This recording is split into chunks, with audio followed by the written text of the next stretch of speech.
ये चारों वेद से भी बड़ी है। इसका नाम है भागवत। भागवत को 5वां वेद कहा गया।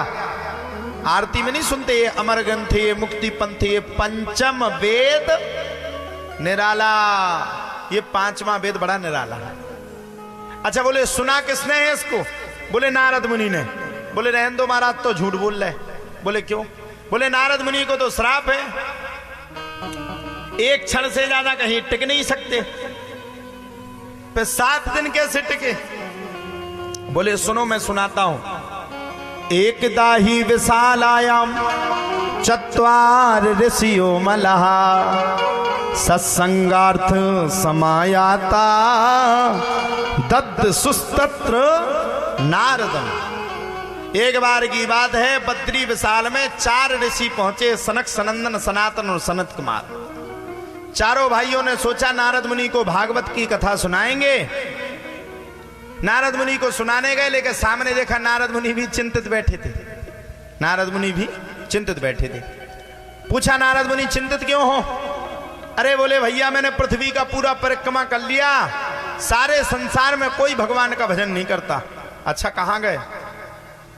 पुष्करम चा प्रयागम चा काशीम गोदावरीम तथा हरि क्षेत्रम कुरुक्षेत्रम श्रीरंगम सेतु बंधनम। पुष्कर भी गया मैं, प्रयाग भी गया मैं, काशी भी गया मैं, गोदावरी भी गया, कहीं भी मेरा मन नहीं लगा। कहां पहुंचा? हरि क्षेत्र में पहुंचा, कुरुक्षेत्र में पहुंचा, सब जगह पाखंड है। इलाहाबाद पहुंचा तो इलाहाबाद में देखा पंडा लोग लगे तेरे का। काशी में गया, वहां दे तेरे का पाखंड निर्ता संतो व्रक्तो साप्रग्रह, सबरे पाखंड का काम कर रहे हैं। वृंदावन पहुंचा, वृंदावन में देखा भगवान की भक्ति तो खूब हो रही। वृंदावन में भक्ति खूब होवे, लेकिन कोई ज्ञान लेने के लिए तैयार नहीं। मैंने सोचा चलो यमुना नदी के पास बैठ करके भगवान की कथा को सुनेंगे, भगवान के भजन को करेंगे।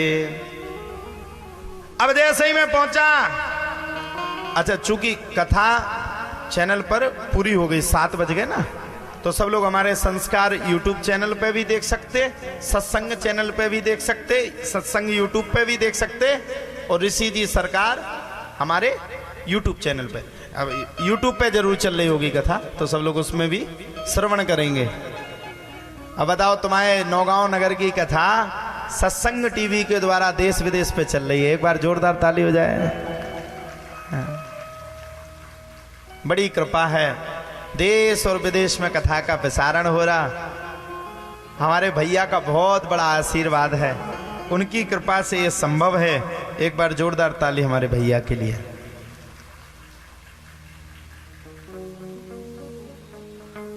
अब बोले वृंदावन में पहुंचा, कोई वृंदावन में ज्ञान लेने के लिए तैयार नहीं। सामने देखा एक भक्तिमती माता बैठी थी, उसके दाएं और बाएं बगल में 2 पुत्र बैठे थे, और वे भी बूढ़े। अब मेरा दिमाग खराब, मां तो जवान है, लड़का बूढ़े हैं। जो कि मां को बूढ़ा होना चाहिए, लड़कों को जवान होना चाहिए। पहुंच गया मैं। जैसे ही मैं पहुंचा तो मैंने सोचा भैया स्त्री के मुंह कौन लगे, स्त्री के मुंह लगूंगा ऐसा नहीं, जवाब दे दे। मैं वहां से लौट के भाग आया, और जैसे मैं भागने लगा वैसे उस भक्तिमती माता ने मुझे रोक लिया। भो भो साधु क्षणम तिष्ठा मच्चिंतामपि नाशया दर्शनम तव लोकस्या सर्वथा गहरम परम। साधु जी 1 मिनट के लिए ठहर जाओ। नारद मुनि ने पूछा 1 मिनट के लिए ठहरने से क्या होगा? बोले अन्न का कण और साधु का क्षण बड़ा कीमती होता है, आप ठहर जाओ। अच्छा देवी एक बात बताओ, तुम्हारे ये दाएं बाएं बगल में जो 2 वृद्ध पुरुष लेटे कौन है? बोले मेरे पुत्र। अरे ये तो बूढ़े, तुम जवान कैसे हो? तुम जवान हो, तुम माँ हो जो जवान हो, और पुत्र तुम्हारे बूढ़े, कैसे हो सकता?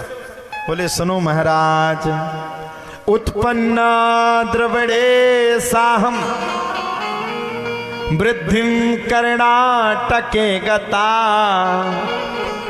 कुचित कुचिन महाराष्ट्रे गुर्जरे जीर्णताम गतः। नारद मुनि ने पूछा क्या नाम देवी तुम्हारा? बोले उत्पन्ना देवड़े साहम, मेरा जन्म हुआ देवड़ देश में। वृद्धिम कर्नाटके गतः, कर्नाटक में मैं बड़ी हुई। कुचित कुचिन महाराष्ट्रे, महाराष्ट्र में मैं खेली बड़ी हुई। और गुर्जरे जीर्णताम गतः, गुजरात में आते आते जीर्ण शीर्ण हो गई। सबने कहा वृंदावन चले जाओ, बुढ़ापा दूर हो जाएगा।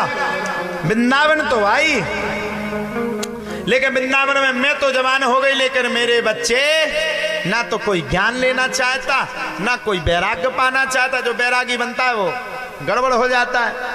मैं जवान हो गई, बच्चे मेरे बूढ़े हैं, मुझे बड़ा बुरा लगता है। नारद मुनि बोले चिंता मत करो, वेद वेदांत घोषश्चा गीता पाठर मुहुर्मुहु। वेद वेदांत गीता पाठ सब कुछ करवा दिया, लेकिन दोनों के दोनों पुत्र बूढ़े के बूढ़े ही रहे। अब बोले स्वामी तुम सबके सामने इसी चिंता को लेकर के आया हूं, अब बताओ मैं क्या करूं, उनके दोनों पुत्र जवान हो जाएं। अब तो चारों ऋषियों ने कहा नारद मुनि तुमने वो काम नहीं किया जिसको करना चाहिए। पीलिया की गोली की जगह पर तुमने मलेरिया की गोली खिला दी, वो तो रिएक्शन होना ही था। बोले क्या करें? बोले एक काम करो, भगवान की भागवत कथा सुनाओ। भागवत के सुनने से बूढ़े ज्ञान वैराग्य जवान हो जाएंगे। बोले कहाँ सुनाएं? हरि क्षेत्रम कुरुक्षेत्रम श्रीरंगम सेतु वंदनम। तुम भी थोड़ा खिसकाओ, मैं भी थोड़ा खिसक जाता हूं। हरिद्वार के समीपस्थ में कथा को सुनाएंगे। चारों ऋषियों ने बैठ करके भागवत की कथा सुनाई। भक्ति और ज्ञान और वैराग्य सब कोई वहां पे आया, उपस्थित हुए, बड़े प्रेम से कथा को सुने।